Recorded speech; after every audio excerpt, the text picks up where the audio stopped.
എല്ലാവർക്കും നമസ്കാരം. ഞാൻ ശ്രീകല മോഹൻദാസ്. ഇന്ന് ഞാൻ പറയാൻ പോകുന്നത് തുന്നൽക്കാരെ കുറിച്ചാണ്.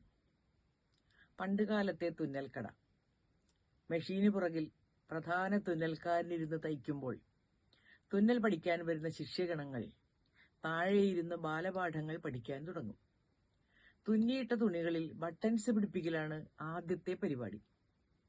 പിന്നെ ആശാന് ചായ വാങ്ങിക്കൊടുക്കുക, വൈകിട്ടാവുമ്പോൾ വെട്ടുകഷ്ണങ്ങൾ പെറുക്കിക്കൂട്ടി അതിൽ മെച്ചമുള്ളത് സൂക്ഷിച്ചു വെക്കുക, ബാക്കി ചപ്പുചവറുകൾ അടിച്ചുവാരി ചുറ്റുപാടും വൃത്തിയാക്കുക. ഇതൊക്കെയാണ് അവരുടെ പ്രാഥമിക ജോലികൾ. പിന്നെ കുറെ കാലം കഴിയുമ്പോൾ ആശാൻ വെട്ടിക്കൊടുക്കുന്ന തുണികൾ തയ്ക്കാൻ പഠിപ്പിക്കും. അങ്ങനെ അങ്ങനെ കാലക്രമേണ തുന്നലിന്റെ പ്രധാന ഇനമായ വെട്ടലിലേക്ക് കടന്നുവരും. വെട്ടലും തയ്ക്കലും പഠിച്ചു കഴിഞ്ഞാൽ അയാൾ ഒരു മുഴുനീള തുന്നൽക്കാരനായി എന്ന് പറയാം. പിന്നെ ഓരോരുത്തരുടെ പ്രാവീണ്യമനുസരിച്ച് മികച്ച തുന്നൽക്കാരനെന്നോ ഉഴപ്പനെന്നോ പേരെടുക്കും.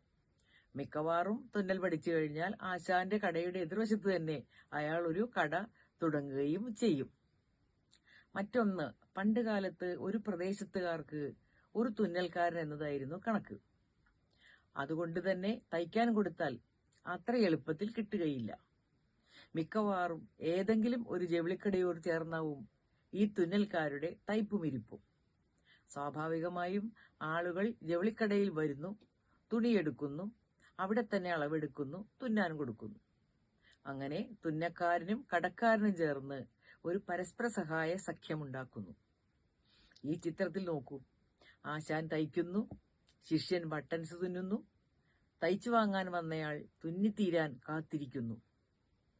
കുട്ടിക്കാലത്ത് ഇതുപോലെ തയ്ച്ച കുപ്പായം വാങ്ങാൻ ചെന്നതും അന്നത്തെ തുന്നൽക്കാരനും തുണിക്കടയുമൊക്കെ മെഴിവാർന്നങ്ങനെ ഉള്ളിൽ നിറയുന്നു.